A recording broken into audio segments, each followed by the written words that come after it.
Good evening, sim racing fans. Live under the lights tonight in Daytona Beach, Florida at the World Center of Racing comes more iSuperspeedway.com Racing Series action for feature race 11 for the Daytona International Speedway, live on LSRTV this Friday evening as always. And back up in the LSRTV broadcast booth with me this evening is PDJ Zeller alongside myself, Evan Pasoko. PD, really getting down to the end of the season now, and you know, we go back between Daytona, Talladega very quickly. This season seems like it went from race 4 to race 11 in the blink of an eye. The All-Star festivities got wrapped up a little bit ago. We got a new driver into the chase 1 week ago, that being Mark Jorgensen Jr. And now we're really starting to get down to crunch time in this. After tonight, only 2 races to go if you want to fight for a championship. So these guys, if they plan on getting in, no more time to play around. Yeah, the iSuper Days, a prestigious thing in this league. All the guys want to make it. All of them thrive the whole season to try to make that iSuper chase. Only a select few can, and last season we had 9 guys, I believe, battling for the championship. And with the finale being a double points event, it really does turn into a barn burner, per se, as all them guys will go at it hardcore in that one. But as we look at the heat for tonight's feature event here from the Daytona International Speedway, on pole so far for the B-Main is Rodney Wofford in the number 7 from second. Yeah, so right now he is on the pole as we get ready to grid here, Evan, and looking forward to a very exciting event. This should turn out to be a pretty good event as they are gridding. It qualifying already to a close, and it is going to be the number 7, Rodney Wofford, putting that machine on pole position. His time going to be a 47.891 in his single car. 1 hot lap, that's all he got, and it's going to be enough to put him on top of the pile. Dana Osborne will start alongside him in second. The 8 car rolls off P2. From third grid spot tonight is the number 31 of Chris Passini, and in fourth is that number 73 of Mark Brown. Paul Servant is going to roll to number 85 Oreo Chevrolet, off in a number 5 spot. That is the inside on road number 3. Outside to him, the number 6 position to the drive to end hunger, number 24 of Josh Hanner. In seventh tonight's number 14 of Robbie Roy, and on his outside is the defending series champion, the number 26, that is Rod Flagg. Jeff Figlin's Ford Fusion going to roll off in P9 for that number 38 machine. Alongside him, Greg Cook's going to take the Napa Auto Parts number 98 off from P10 and round out your top 10 as they roll now off of the pit lane. 11th, Greg Cook's in the number 98, and in 11th is the number 82 of Dan Harrington, and in 12th is that number 22 machine, that is Ron Thompson. Ron Mitten's going to take the Farmers Insurance number 92 Chevrolet off in the unlucky or 13th number starting position. He'll be alongside the number 23 machine up on the high side as everybody gets sorted out. But in 14th position, same row as that, going to be Shane McKeechan's number 28. In 15th tonight is that number 99 Old Smoky Moonshine machine of Dan Ferguson, and on his outside, starting from the 16th grid spot, is Jared Haggerty and his number 23 entry. 17 is the magic number tonight. 17 spots plus 1 provisional. Going to transfer into the A-Main action tonight. Race for points and all of that good stuff. And starting right there, going to be the 088 Alabama Crimson Tide Toyota Camry. But Kent Connolly outside on him at 18th spot. Going to be the 36 of Sean Turner. And in 19th tonight, the number 33 of Larry Camp. He's a perennial runner here in this series. And from the 20th spot, we have the number 83. That is Ramon Evans. And getting back towards the end of the field here, it's going to be the AC Delco Chevy, number 78 of Tony Fenn, 21st, 22nd. Going to be the number 29 Goodwrench Service Plus Chevy of Tommy Hall. Jimmy Todd, the final car to put down in time to practice session. The Interstate Batteries 18 Toyota is 23rd, and a provisional P24 shotgun on the field for Austin Carver. The field already rolls at a quarter, number 4 B-Main action, and time to set the rest of the grid for the main event tonight. Green flag drops as we head into the tribal for the first time, and we sail green flag down into quarter number 1 for the first time, led by Rodney Wofford. Down on the inside, the driver that at least right now sits on the most wins out of anybody else and very comfortably into the iSuper chase, and continuing that domination so far these drivers, that's 17 and then plus 1 for 18 total out of the 24, so 6 drivers going to be going home. They'll join about 10 to 12 of the drivers that have already qualified into the A-Main earlier on tonight through their heat races, and then those top 12 grid spots were determined earlier on tonight as well through the Dash for Cash, through those qualifying drivers. Already guys getting side by side. It feels like we just had this conversation, PD, about a new draft build. Same thing, the iRacing Season 3 draft build coming out not all that long ago, really just 2 or 3 days ago. New draft changes, and these guys had a couple of practice sessions up as they put lap number 1 in the books and looked 3 wide with the 24 thinking about it, but dropping back in line goes Josh Hanner. New draft model, they've been working at it, and that as well means they got a new setup under the hood. Yeah, new draft model certainly throwing a curveball at these drivers, but right now they are door-to-door racing on the outside lane. Dana Osborne with a lot of help from Mark Brown is trying to get around Jeff Figlin in that number 38. He has some good help behind him. The top 2 points from last season, Rod Flagg and Greg Hook sit right up his bumper as Figlin, a new driver in the series, is just, you know, kind of chilling out right now from that starting grid position. Looking to find his way to the front is now, we still have out front is Rodney Wofford, but I'm really looking at that number 8 machine of Dana Osborne, who's really trying to make it happen down here. He is on the outside of Rod Flagg now. That outside line, from what we hear, it's going to be a bottom feeder race, but it could possibly, with the iSuper Speedway talent, we can see some guys making it towards the front up high. 3-car train led by Dana Osborne as they get a little bit squirrely next to him. Mark Brown and the 24 of Josh Hanner, they're going to be trying to find their way to the front. That's a whole lot of talent on the outside. They make some progress as the 98 has to check up. Dan Harrington right into his bumper as these guys continue to race side by side in corners number 3 and 4. And Dana Osborne trying to hard charge to the front as the pace really starts to pick up in this event. It's only about the top 4, top 5 that are single file down on the bottom lane of the racetrack. Then from there on out, we talked about that 24 that was taking a beat to the outside. He is second in line up on the high side of the racetrack behind the number 8 of Dana Osborne. That Budweiser machine. New colors on that car as of last week, continuing with the Budweiser sponsorship through tonight's race. Started in second and has only gone backwards, so he's always been in front of that outside lane, but that outside is not really getting much progression, at least to this point in the race. And again, we talked about how it is a new draft build. The drivers talking about many struggles, how it is difficult to get to somebody's bumper. You notice quite a uniform gap between everybody. First through about 7th, we'll call it, to our single file, and now the 8 forces his way in line. Dana Osborne trying to get out of the slow lane, and a little bit of contact with the 73. That was a checkup in line that may have given a little bit of rear end damage to the 73 of Mark Brown. Nobody having any other issues other than that, just a checkup through the tri-oval. And in one car that's going to get the short end of the straw on this one is the 24 of Josh Hanner. His car gets cycled up to the high side, and with no help, 92 thought about maybe going up and grabbing him, but if nobody gives him support, he's going to be going all the way to the back as he falls on the outside. And on the outside, he does fall as he was really trying to find his way to the front there, but not meant to be here, as still out front is Rodney Wofford. He is just kind of sticking it up out there. But first side-by-side battle is Rod Mitten and Dan Harrington, and Mitten's going to find his way in the line. Daniel Ferguson lets him in, and that's going to work out for all those guys. It should Ferguson back in the line, so it does indeed work out for him. Now we are single file through the field until you get back to Josh Hanner, who's now going to fall into the line. And yes, it is indeed a completely single file field. Now what these guys have to worry about is engine temperatures. Can they keep them things cool? Can they keep their tempers cool here? Obviously guys are going to get anxious. They're going to want to make some passes. Very difficult thing to do. Don't know if they'll be able to do it with obviously the difficult level that is being presented to them tonight.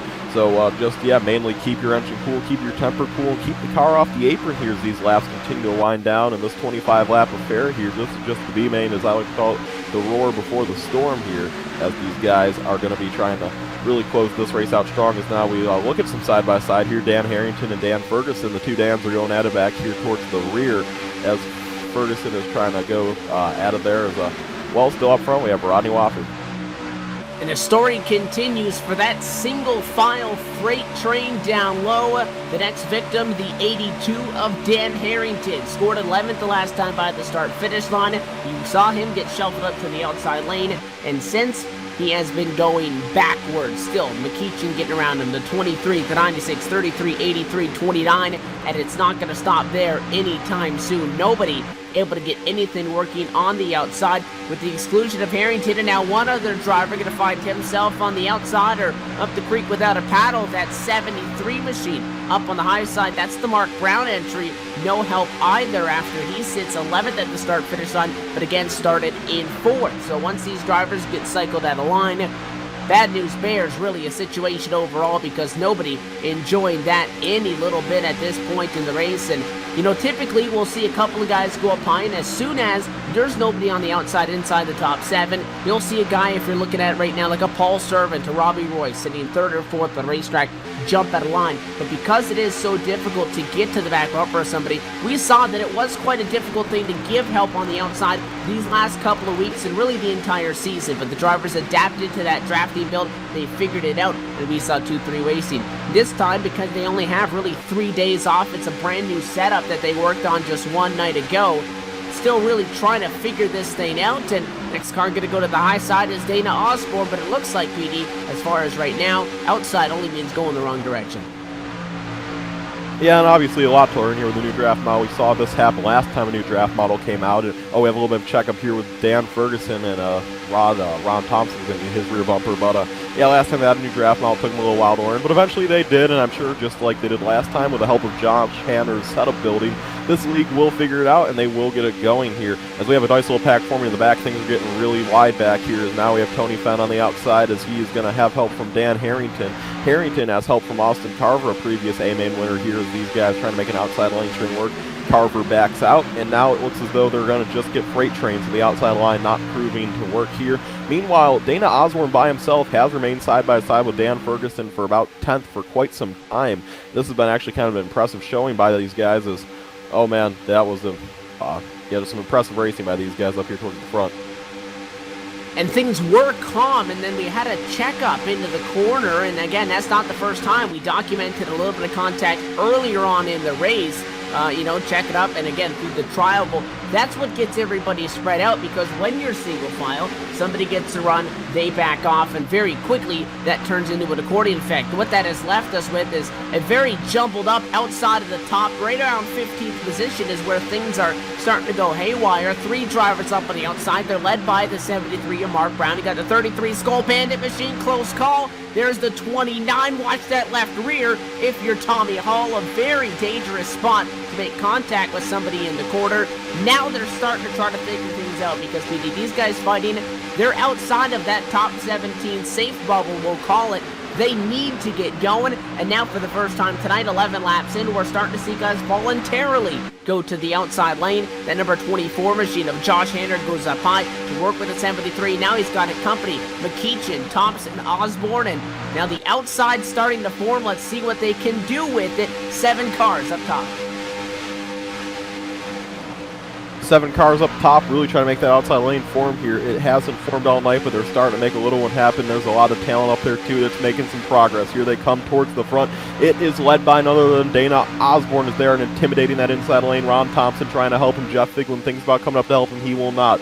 Robbie Roy, a usually daring driver, wouldn't be surprised if he came up there in his full metal jacket car and helped them guys, as he is right in front of the number 8 machine right now, but he is not looking to want to go up there yet. So I don't know if he will be going up there towards the outside groove like I would anticipate him to do, a daring driver like him. But now we will see Dana Osborne up to 5th, making the most progress between the outside lane make all night. Behind him, the number 22 is, oh, there's a wreck. The 99, Dan Ferguson, hard the wild car flipping, and caution's going to fly here as Jared Haggerty is absolutely big destroyed. Wreck again as well. Secondary wreck there. Tommy Hall's 29, PD. He was in that contact that you were talking about. He got hit by Jared Haggerty's deck lid from upside down. He spun through the grass, came back up, took out the 33 machine of Larry Camp, as well Kent Connolly, and the 18 of Jimmy Todd. Yeah, that was rough for him there, as we are now under our first caution flag period of the night. That'll give us a quick moment to catch our breath there after what was a lot of exciting racing.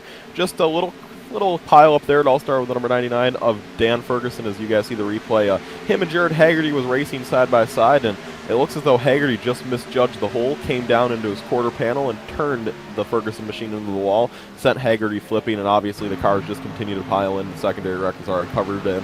Well, that is our first caution of the night here, as these guys work to get into the A main here. Is obviously very, very, I would say, heartbreaking incident there for some guys that are trying to make the show. And a lot of those names back there, drivers that still need a win to get into this fight for the championship, and getting wrecked out in the B main is not a step in the right direction. You saw there, though, how at about a 2 to 3 lap window, things can go from single file and calm to all chaos breaking loose. We're under the caution flag at the iSuperspeedway.com Racing Series Feature Race 11 B Main, and you're watching live on LSRTV for the virtual World Center of Racing Daytona International Speedway under the lights tonight. We work under yellow halfway through this one, and we'll take this opportunity to take a caution flag of our own. Step away, pace the bills. We'll be back for the restart at DIS in just a couple of moments. Keep it locked.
Here's the thing that makes life so interesting. The theory of evolution claims only the strong shall survive. Maybe so.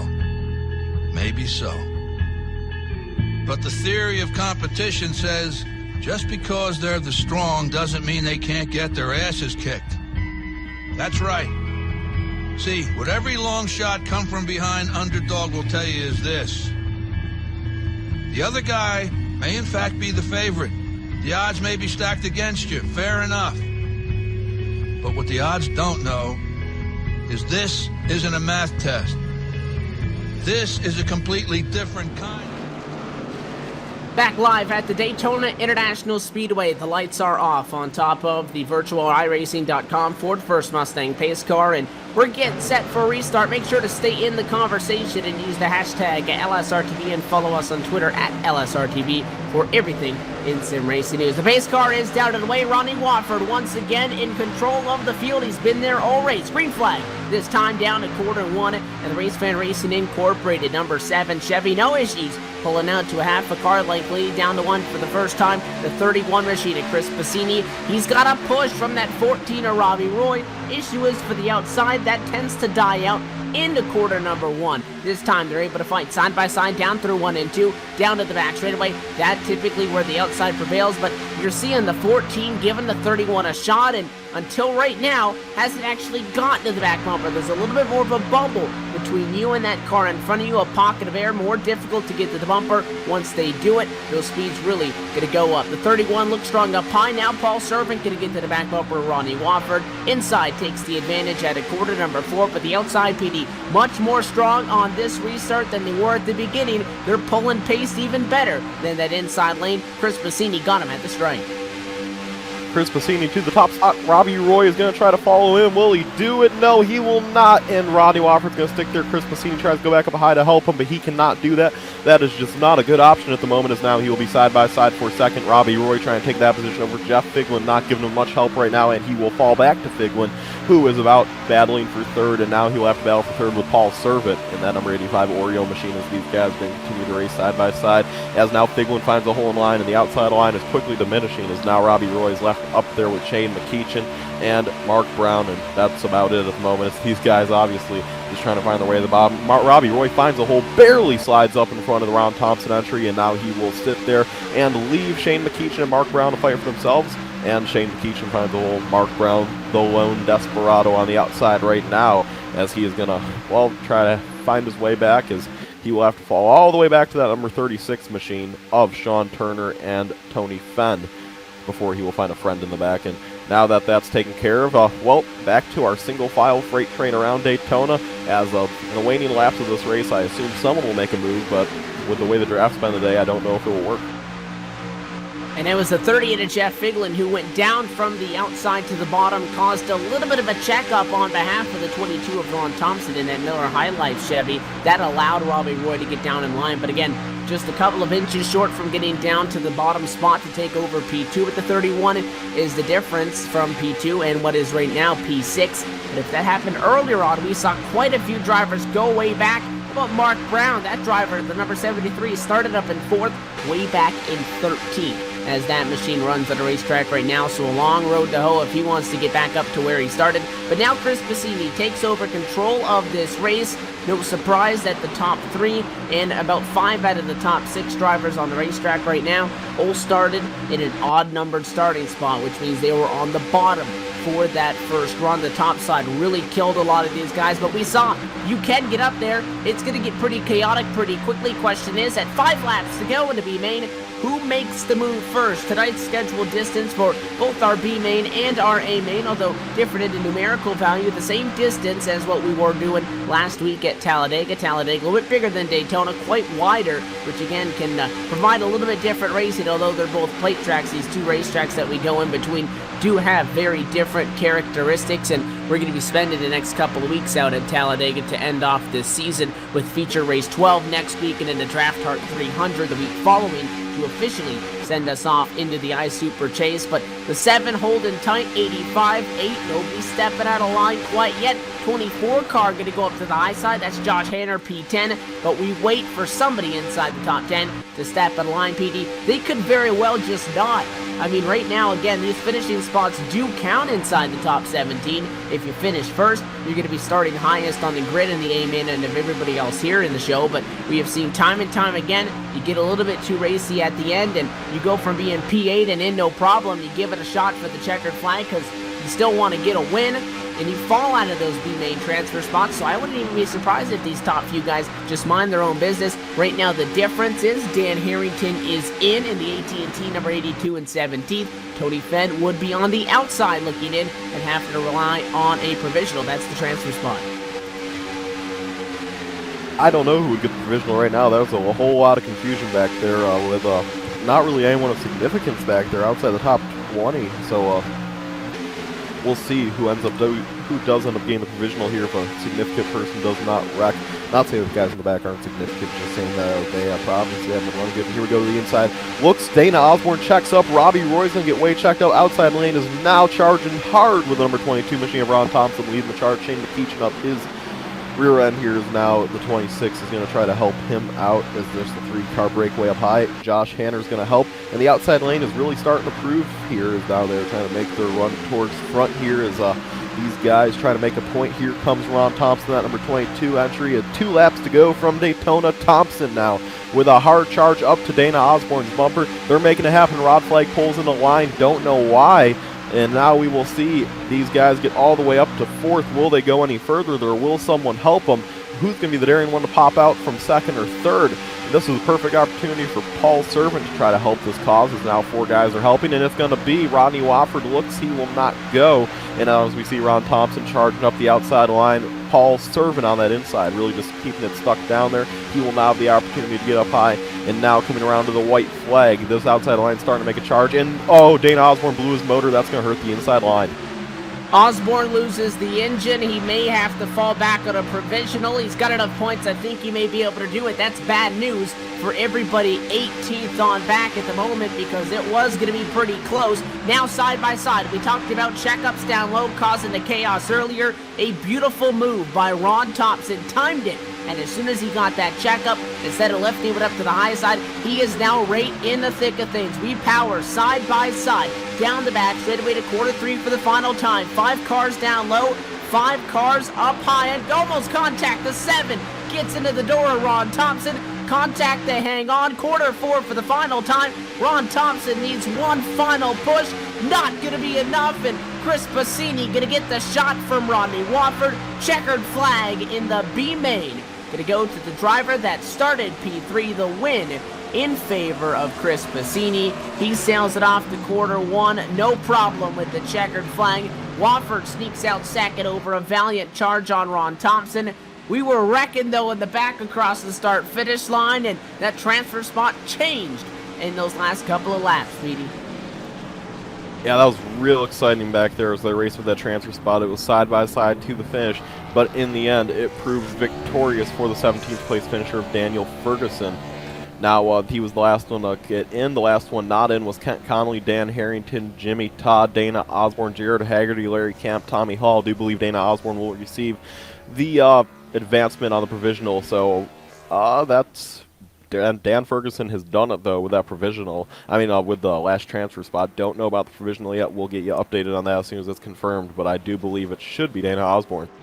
It was bad news for the likes of Todd, Haggerty, Camp Hall, drivers that are in and around each other in the point standings, but not, top 5 drivers that haven't had the success they've wanted all year. Dana Osborne loses an engine, and he steals a transfer spot from a lot of those guys, and that was really a bad case scenario for a lot of them. Nonetheless, Chris Passini takes home the checkered flag at Daytona. All that means is, he's going to be starting about P13 for the A main, and that's what pays points. It can pay possibly $60 in the iSuperspeedway i5 bonus that we'll talk about when we come back, and so many more storylines, but do need to reiterate that nobody has ever won a B main and an A main in the same night. Chris Passini, your winner in part 1 of our doubleheader speedway action tonight on LSRTV. He locks himself in to main event and feature race 11. 50 laps at 125 miles gets set to kick off for the virtual Daytona International Speedway. We'll get those cars back on the grid. We'll bring out the drivers that have already transferred in, and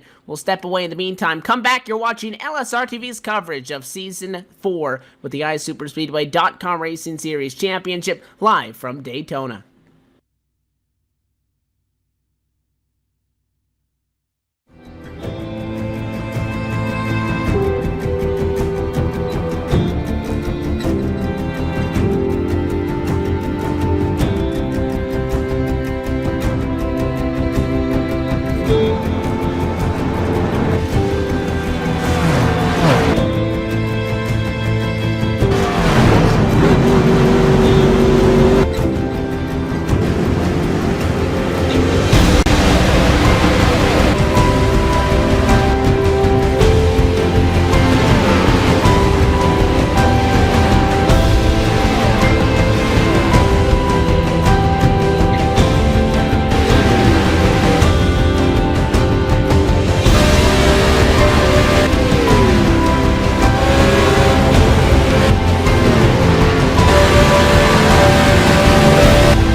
We are back live at the virtual Daytona International Speedway, live on LSRTV for our coverage of the iSuperspeedway.com Racing Series Season 4 Championship. Tonight, it is round 11, feature race 11, and we're just about set to go A main action. There's $60, there's a chase spawn, and also precious points up for grabs this evening. Before we get the night officially now underway, we'll go down to the front straightaway and trackside for the pre-race ceremonies and the singing of our national anthem.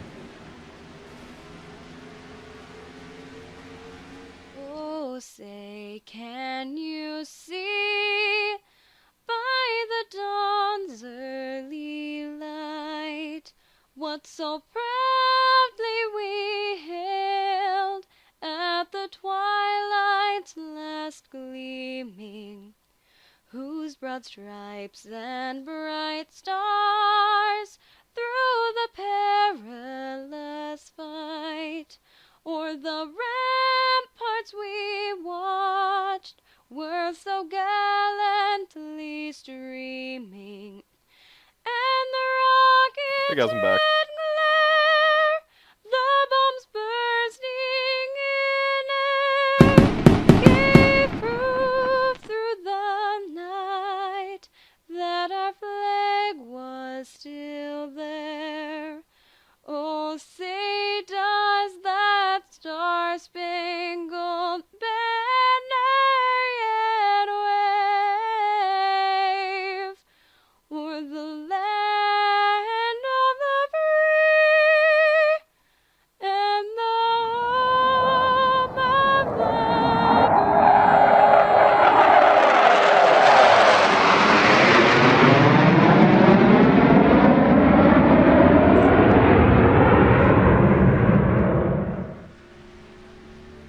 A big thank you to Jaden Berkey for performing our national anthem this evening. Practice clock strikes 0, and we are set to do battle at the World Center of Racing under the lights tonight in Daytona Beach. We're so glad to have you with us. The B main came down to about 7/100ths of a second, and that was just practice, not a game.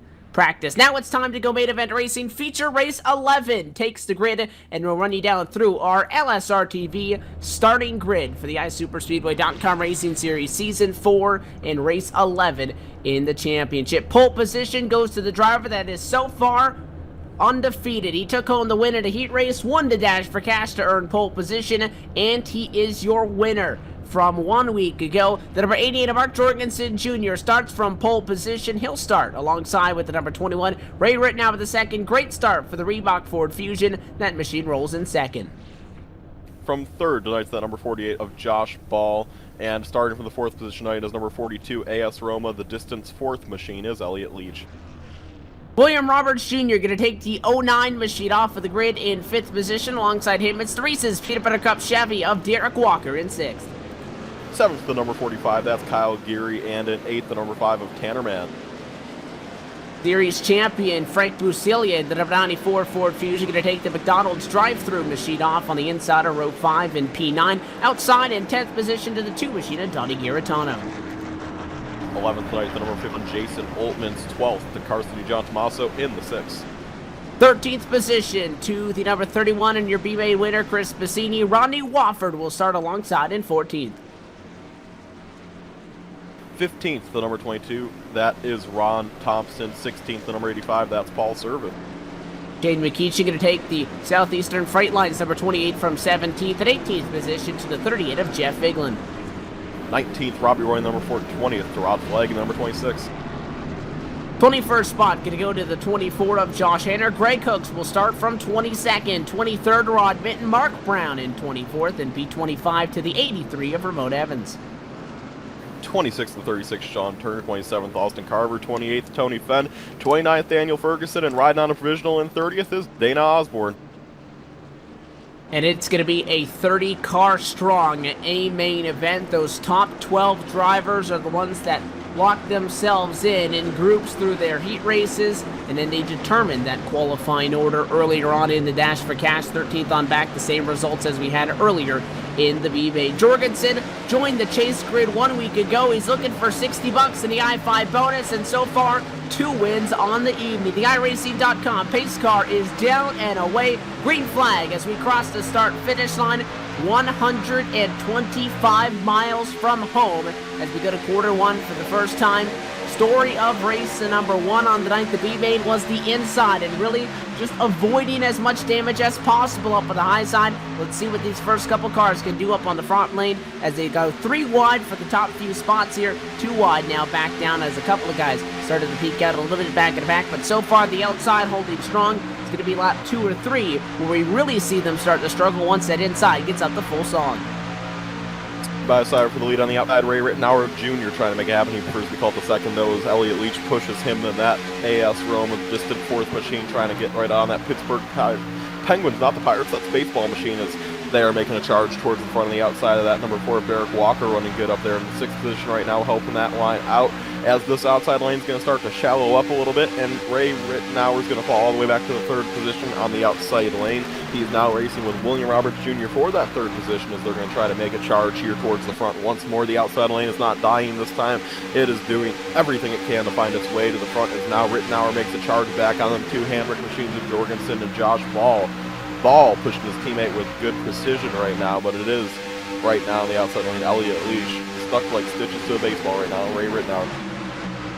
At the outside, as you said, doing a lot better than they did earlier on, but that time through 3 and 4, not a pleasant trip. That number 21 machine was side by side for 3rd with the Oneida William Roberts Jr. Going to slide back just 1 car length, but he finds himself alongside the 5 of Tanner Mann. Mann, one of the Henrik cars that has not seen the results that they've wanted, and like many drivers in a spot where they're not the top 5 in points, the only way to fight for a championship is with a W. And I'll tell you, with 2 races to go, we thought we've seen these guys scrapping earlier on in this year. Just wait till we get down to the end of this one. A little bit of a checkup behind that 45 of Kyle Geary. 94 found himself a little bit sticking to the inside, and Frank Musilia had to check it up just a little bit. Meanwhile, the outside continues to slide car by car, and that's because they're slowly getting less and less machines. Back after the 28 of Shane McEachin, the inside a little bit empty for a little bit, and that's really where this tightly packed racing breaks up a little bit and almost developing into 2 main packs. What's that doing is the outside starting to fall back. The last guy on the outside lane says, all right, jumps down in line, and now that you have 1 less pusher, not as good luck, and you're going to be going the wrong direction. That's the struggle that these drivers are having to work with at the moment, and you see that inside now starting to be the place to be. Does Frank Musilia want to go to the outside? He does. 94 up high. Frank Musilia up high. He's trying to make it happen now on that number 94 machine. He has a lot of help from Ray Rittenauer the 2nd, and now as he's being pushed by Elliott Leach, the outside lane is rejuvenated. They are making a good charge here as they're on the outside of Tanner Mann and Kyle Geary. Geary really fighting them hard down here, and well, this is Daytona for you. You got to cowboy up and get to the front sometimes, and now Ray Rittenauer pushes Frank Musilia for all he is worth as they're getting to the front. Inside line checks up. Big chop up, actually, as now they are on the outside of William Roberts Jr. once more. Spinner, there we go, trouble. Oh no, they're wrecking up front. Ray Rittenauer, a wreck after the wreck, and it's a pile up here in the front. Huge wreck, Elliott Leach involved. A wreck after the caution was out up front involving a lot of the leaders, and that will bring out the caution. I believe Evan Pasoko caught the initial incident. Yeah, that was 2 wrecks there. Trouble with Ron Thompson's number 22. You said that checkup, PD. First time we saw a close call like this, and to be main was the exact same spot. The replay going to be coming up, and again, 2 incidents there. The first one, though, Ron Thompson checks it up, goes to the bottom, and then there's no more room. Shane McEachin can't check up because he's getting pushed into that spot by Robbie Roy, and the 22's got to come up. He ends up in the fence. Huge impact into the outside wall. The 28, the 31 of Pacini also in it. Looks like the 38 of Jeff Figlin may as well be involved. Ramon Evans, Mark Brown. And then as we were looking at that, PD, some of these guys try to check up right up in front of, about 5 cars in front of where that first wreck started. Caution was out for about 3-4 seconds, and then more trouble with that 21 machine. That's rough for him. He just was trying to get to the front, and well, I said he was going to cowboy up, but he did not find his way to the front there, and that is going to be but rough for him. Ray Rittenauer is running good. He's been running really good lately, actually, towards the front a lot. Just tough breaks have taken out of races, and lucky for him, it's early enough in this one here in this 50-lap affair. He's probably making on a full fuel tank to get enough cautions tonight. Ray Rittenauer the 2nd will have to fight his way back, as a lot of these guys are getting repairs on their vehicles, and well, Up in the lead is still Mark Jorgensen Jr. trying to win back-to-back races. He used to be known as the Daytona driver because they called him Mark Tona because he used to win here a lot. Finally pulled the win off of Talladega, and now it's Yorgi Daga. Well, he's going to be trying to get the win here tonight, make it back-to-back wins, make a big statement here, but obviously he's going to have a long way to go before he can do that, and Josh Ball is going to try to help him through every step of the process here as we still are under caution here from Daytona after what's been an exciting B-main and what was a pretty exciting start to this A-main. Yeah, they slowed them down earlier on. That we saw the one and only caution flag to the B-main. That one came just after lap 10. We got back green with inside 10 laps to go for that dash to the end. That was a green flag finish tonight. Again, as always, the A-main is twice as long as the B-main, so we went 25 laps. We'll go 50 for 125 miles in the main event. It is Mark Jorgensen up top. It is Josh Ball in second. One thing that's going to stand out on those cars up front is the number font as well as the rims for all of those drivers with those orange numbers, as you know, week in and week out. Part of the iSuperspeedway.com i5 bonus, and somebody has not taken that home in starting to go on quite a few weeks now. 8 weeks that nobody has won it, so that number is starting to get real up there, and it's at $60 now up for grabs. The top 5 from the week prior will run orange numbers and orange rims. If a driver is able to back up a top 5 finish with the trip to victory lane, they'll get $5. And if nobody takes it, that rolls over to the next week. The biggest payout that we have ever seen with an i5 bonus was Brandon Shaburko not all that long ago. It was at the tail end of the season 3, or rather the season 3 championship a little bit while ago. He won that back in February, $65. Tonight, $60 up for grabs, so nobody has taken that home in quite a significant amount of time. And, you know, you take a look at the names that are eligible for it tonight. 2 of them already right up front. We had already mentioned that number 88 of Mark Jorgensen Jr., the 40 to Josh Ball as well. Seth the Merchant would have been eligible. That 32 machine not in the field tonight for the race, so no chance of taking home that prize bonus. And then as well, Josh Hanner's number 24 and Ronnie Wofford's number 7. So half of the top 6 are those i5 bonus drivers. Surprised that we've made it this far, PD, and I'm surprised that, you know, how strong and it is very difficult, I will say, to be able to run strong at a plate track when you just have to go into one and get through it as the lights go off of the pace car. But when you run it week in and week out, you got to figure something out, and it is difficult to do it. So not an easy feat, but, you know, you look at the names, I'd be surprised if it doesn't get taken away tonight. The drivers trying to play spoiler, William Roberts Jr., Frank Musilia. Neither of those drivers going for $60 tonight. They want to get a shot at 65 next week. They sit on row 2. Yeah, no. Well, this is probably going to be another very exciting restart here as these guys have put on a good show tonight. Up front, though, still remains Mark Jorgensen Jr. off of corner number 2, and Jorgensen really looking to win back-to-back races. I know how much these wins mean to Mark. He really does thrive, and he's excited to be back in the chase. Missed it last year, won the second race of the chase, was so disappointed that he wasn't in the chase to make it count. Mark Jorgensen Jr., he's going to be in the chase this season. He's going to have a chance to win the title. We know he has the talent, but can he keep up with Chase pace? That will be the real question once it gets to Chase time. On the outside, his teammate Josh Ball still has to make the chase. And right now they have 2 out of the 4 Hanner machines, and Tanner Mann and Josh Ball, odd ones out. Jorgensen and Hanner are in as we get really close to the chase here, as we are getting ready for the green flag. So far in this race, a lot of Hanner cars running towards the front, 3 in the top 5, and Hanner really isn't all so far back right now, as Josh Hanner currently runs in the 13th position as we come off for the green flag. Only 3 drivers going to fall off the lead lap at all of that. Chris Bassini, Shane McEachin to 1 lap down, and Ron Thompson to 2 laps down. Everybody else getting that one quick fix used up, getting back on track. They have a long way to go if they want to get back up front. Pace car down and away. First American Ethanol restart on the night. Green flag back down up through the tri-oval. Lap 8 going to go in the books. Lap 9 will go in the works as we go double file all the way through 14 rows deep of lead lap cars down to corner number 1. 88 in control. We've seen the outside put up a couple of charges here very well, even late in that B main, trying to make a move. Doesn't look like it's going to happen this time. Advantage to the 88. He is trying to get done here. Is on the outside lane. There's a lot of good racing going on right now, as now the number 48 of Josh Ball is trying to make it happen here. He is doing a fine job up there as He's going to take the lead actually from Mark Jorgensen Jr. with a lot of help from Frank Bucelia, the third. Bucelia is now going to make a charge. Oh, lap car of Shane McKeechin is going to get out of the way. That was a hairy moment for a quick second, though, as now we have the number 94.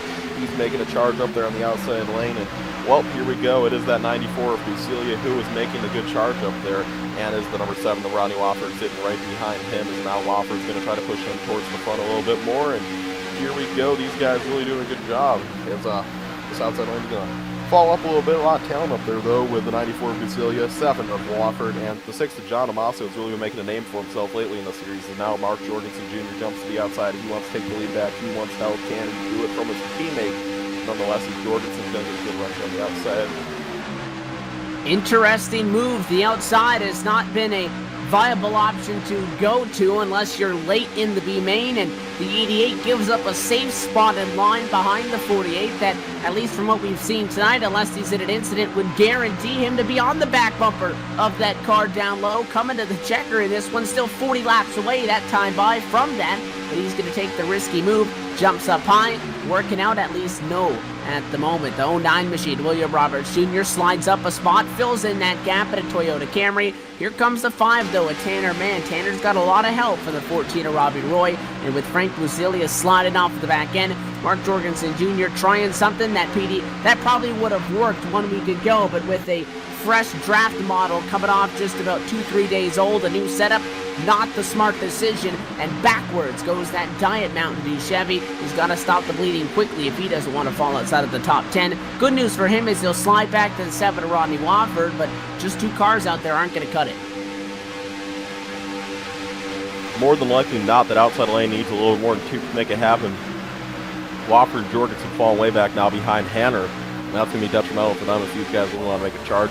Hanner trying to make it happen here, though, and he is going to continue to race inside the outside lane, not giving up. Rod Flay going to try to help that as these guys are going to get squirrely.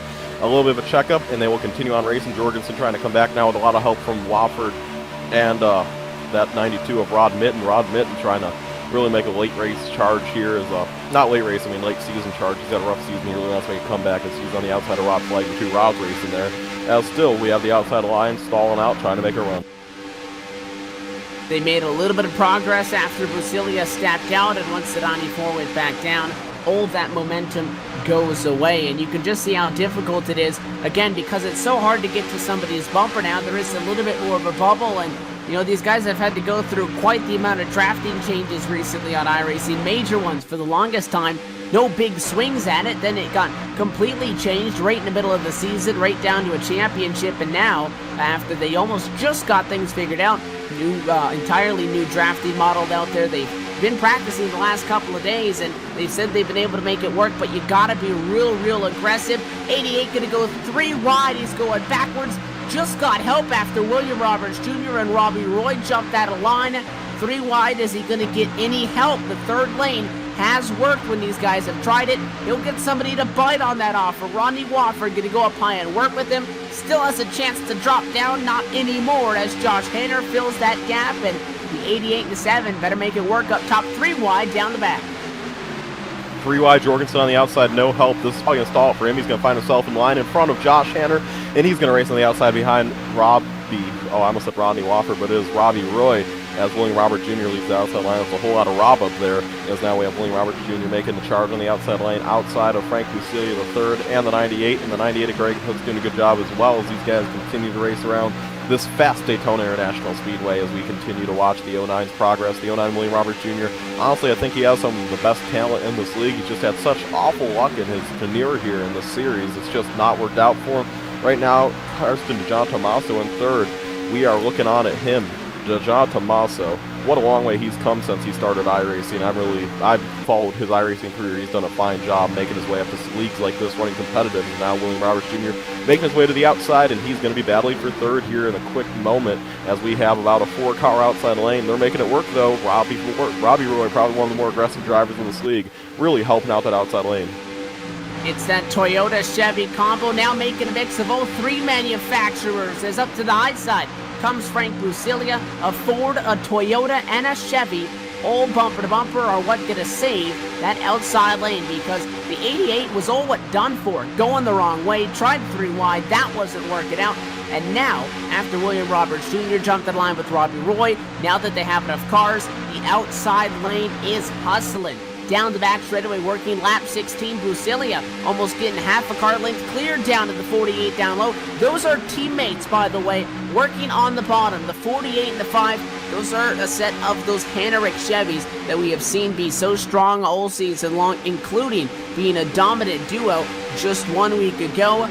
Josh Ball and Tanner Mann, both of those drivers trying to qualify. The other two of their teammates, the 24 and the 88 of Hanner and Jorgensen, have already got the job done, and unfortunately, they're going to get beat to the top spot because Bucilia, the number 94 machine, comes down in line to the top spot. He brings William Roberts Jr. with him, and now once you lose those fast cars up front, the outside becomes a barren wasteland again. The 88 goes down low. Now he comes back up high. Greg Hooks goes to the bottom on him. Can two cars do something in 1 and 2?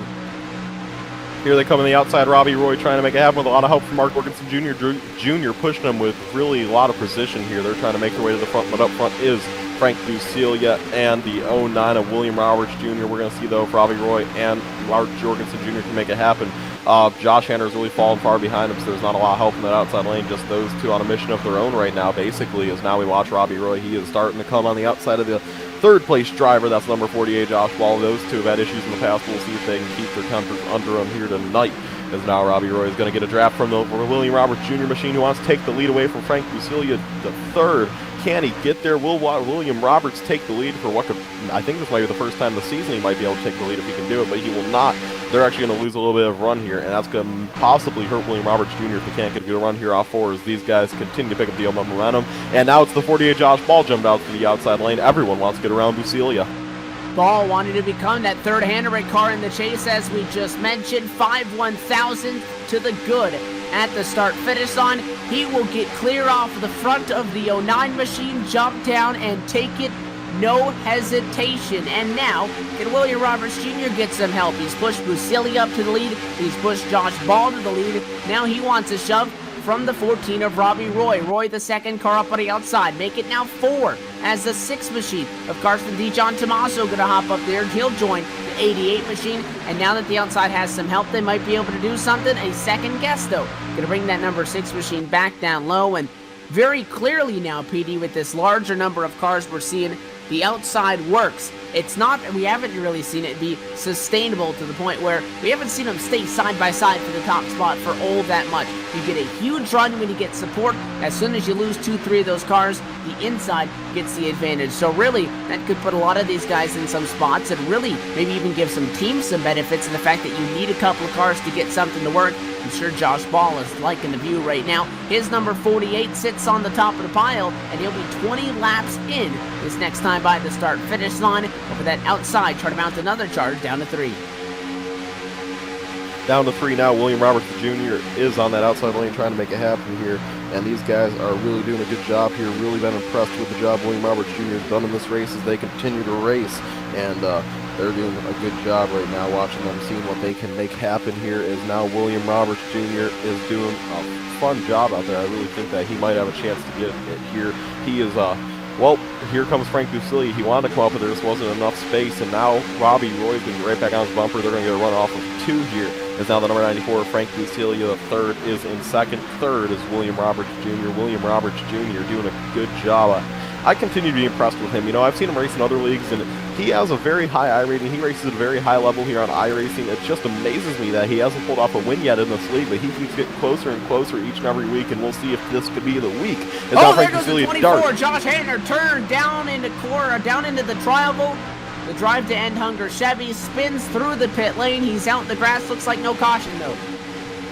Yeah, he spun into the pit lane, and I believe that will be a speeding penalty. He might ask to get cleared. Yeah, he should have a speeding penalty and obviously exiting pit road penalty there because his car spun out of pit road, but he is going again, and now he will get that car back running. So Josh Hanner is going again, and well, here we no caution, and we're still green here. It was an exhilarating moment I was trying to mention a second ago, but obviously we had that issue. Darting to the outside in what was a daring fashion, Frank Bucilia the third is out there with William Roberts Jr. Those two trying to make it happen here as they want to get around the Heinrich duo on the inside here. As if this thing goes green to the end, there will be some guys who are good on gas. There will be some guys who won't make it on gas. So that is that's a factor, but of course I'm not going to jinx it, knock on wood. Hope we don't see a caution here. But I know the first guy in this race who might be good on fuel is Derek Walker, so just keep that in the back of your mind. We saw a couple of guys riding on the apron saving fuel. You look at that incident with Josh Hanner, I don't think he has anybody to blame but himself for that. That car was blinking in and out of the sim a little bit early on, so a little bit of connection issues that was shown. And what happened was Tony Fenn kind of drove through his bumper a little bit. That's how they ended up staggered. Good news for Josh is his machine's not torn up. He's still back on the lead lap. If we go green for, an amount of time equal to what we've done so far off of our first and only caution flag so far, he'll fall off of the lead lap. You're not going to be able to maintain pace when you're P26 all by yourself compared to a 16-car lead pack that's going 203 miles an hour into the tri-oval. But, he'll try it, and he'll hang on and even be in a lucky dog spot to still stay in it. But if he was, 5 more feet to the left, nail the inside wall, his night is done. So all things considered, Josh Hanner lucky to still be in the event. Now we're going to go 2 wide, 3 rows deep for the top spot. Frank Busilia going to go to the high side, and I'll tell you, PD, no love for the 09 tonight so far. William Roberts Jr., he already pushed Frank to the top spot. He put Josh Ball where he is right now, but I guess the 09's not getting enough push from the 14 machine because Robbie Roy has not been able to get him in front, and William Roberts Jr. yet again being the pusher, helping the 94 out as Busilia leads the outside charge. They're right neck and neck with the leader.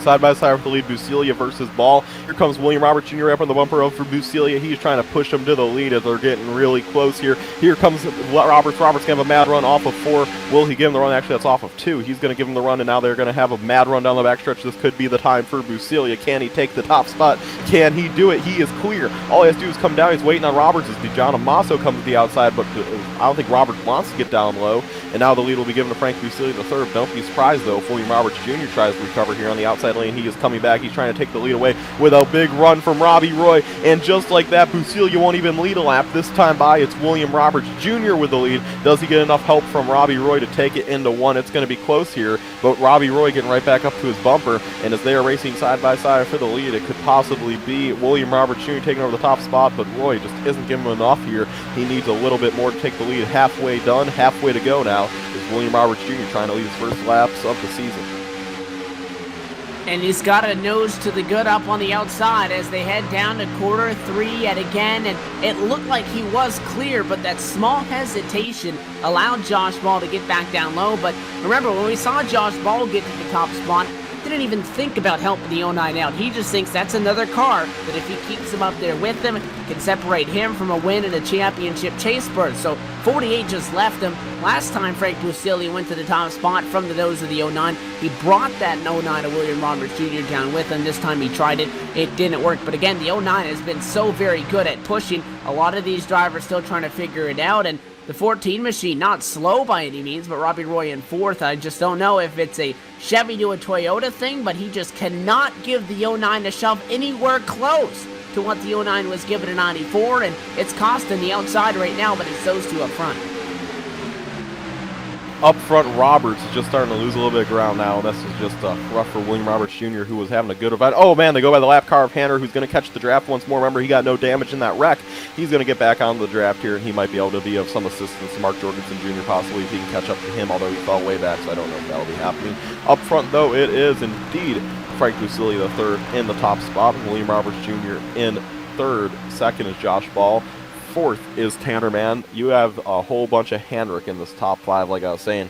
I mean, not necessarily in the top 5, but up there in the top guys racing for the lead. You have 3 of the 4 Hendrick cars. There's a lot of Hanner going on right now. There's William Roberts Jr. trying to make it happen, though. He's the underdog in this situation on the outside lane. He is charging hard on the outside of Josh Ball, trying to make it happen. Here he goes. Josh Ball is going to hold him off momentarily, but it will eventually be William Roberts Jr. prevailing on the outside lane. He will now race with side by side with Frank Busilia the third. Frank Busilia the third is going to lead that lap, but William Roberts Jr., I don't know about you, Evan, but he sure impressed me this race, and I knew it was just a matter of time before that guy got his stuff together here. He's a very talented driver, and he has just been waiting to shine. Tonight might be the night. Many drivers can be, on a rough season. All it takes one race to turn that around. Could this be the night that William Roberts Jr. plays spoiler and takes home one of the spots into the iSuper Chase with just one race to go to do that after tonight? And the outside really got some help when Jorgensen got up to the back bumper on the 14 of Robbie Roy. if that 88 slides back, I'm almost counting the outside out for left because there is nobody else up there till you get back to the number 7 machine of Rodney Wofford. Wofford way back side by side with the 73 of Mark Brown, who's on the inside and scored 11 the last time by the start-finish line. So the outside doesn't have all the support that they had earlier on in this run. They're going to be taking 20 laps to go this time by, and if they don't get some help, and it's still the 14 and the 09 working together, which so far it hasn't been a terrible combination, but they haven't been strong when it's the 09 in the pusher spot as opposed to the pushy right now. I don't know if that 88 machine even is going to be able to do anything unless he forces it 3 wide, which, by the way, we have seen him do tonight. But all things considered for Mark Jorgensen Jr. after sliding back, not all that bad to be sitting P6 right now on the racetrack. Third car up on the high side, and it looks like William Roberts Jr. going to have a nose at the stripe. No, Busilia steals it with a last-second shove from the 48. We're 20 laps to go from home, and the top 2 separate at that time by just 12 100ths of a second. The race is on, and the small description, fuel may be still in the conversation. That's a factor. Yeah, fuel might be a factor here. I mean, if this thing goes green, knock on wood again, but this could be really rough for some guys. This goes green all the way, and we will hopefully not see that play in the factor here. But hey, it happens sometimes, and not always the best car wins. Maybe the best strategy here is now. Oh, loose Robbie Roy into the outside wall. Hardy spins, and I said it. If there was a caution, it would change everything. Robbie Roy is involved in a bad wreck here as the caution will fly. I don't know if any cars were involved in that. I think Evan caught that, though. Unfortunately, that looks like a net code situation where the 14 of Robbie Roy's machine acted like he got hit in the left rear by the 55. Either it was that or he blew a left rear tire, because nonetheless, that car just got squirrely out of nowhere when they went down into the corner, and again, not even close. I'm almost going to blame it on a failed tire there, but it sent the 14 up into the fence. Everybody, thankfully, able to go down to the inside, and for the most part, that lead pack, it's off scot-free. Did have contact with the 83 of Ramon Evans. The Quick Trip Chevy gonna get some damage in that. You'll see the replay going up now, but a caution within 20 to go. Just as we kind of accepted that this was gonna be the outlook on the race, changes everything. And a couple of these drivers talking that they're short on fuel. Watch the pit lane. It could be interesting this time by PD. The yellow's going to help them save. They're going to ride the apron and try to save fuel, but wouldn't be surprised if you see a couple of guys at the back end of the lead lap. If not, some of the guys up front come down just to be sure as a strategy call. Bizarre wreck for sure, and I had to look at that a few times. He blew a tire. He didn't get netcode there. That was not a netcode-esque wreck where you'd normally see a car go netcode. That car wrecked all on its own. That was weird. You don't normally see tires blow, but I do believe that was a netcode wreck. Frank Busilia going to stay out along with Jason Oltmans, the guy who's complaining they don't have enough gas staying out, and I'm sure a couple others will stay back a little further back. I'll check on that momentarily, but right now, as everyone comes down pit road, here are the guys that are staying out. The guys who want to take a little bit of a gamble: Austin Carver, a past winner, and Sean Turner, Jason Oltmans, and Frank Busilia will have 4 new guys up front when we go green. An interesting strategy call. I thought it would have been the guys at the back that come in and play it safe. It's going to be the guys up front that come down the pit lane and take on fuel, and the entire scoring pylon going to look different for this next restart as fuel becoming a factor late at Daytona. We'll step away as we work under our second safety clean caution flag of the evening from the Daytona International Speedway. You're watching LSRTV's coverage of the iSuperspeedway.com Racing Series Season 4 Feature Race 11. About 18 laps away from handing out yet again another checkered flag. We'll step away for a moment and be back for the restart in Daytona Beach.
The lights on top of the iRacing.com pace car have been extinguished. We're doubled up and getting set for a late race restart. Right on the money as we cycle at 1/4 15 laps to go in A-main action with the iSuperspeedway.com Racing Series live on LSRTV. Frank Busilia III, past league champion, driver that started in 9th, could lead us back to the green flag. Pace car and down and out of the way. Green flag back in the air. A terrible restart for the driver that restarts. Oh no, third. way in the back. 36 did not get going. That's a huge checkup, and if there's cars down in the grass, the 48 is way off the track, and they'll hang on, but an ugly restart started up front, and the guys in the back paid for it. 4 wide in the back, Elliott Leach in the middle. Holy Moses, the 31 gets out of the way. These guys are still 3 wide, 2 rows deep.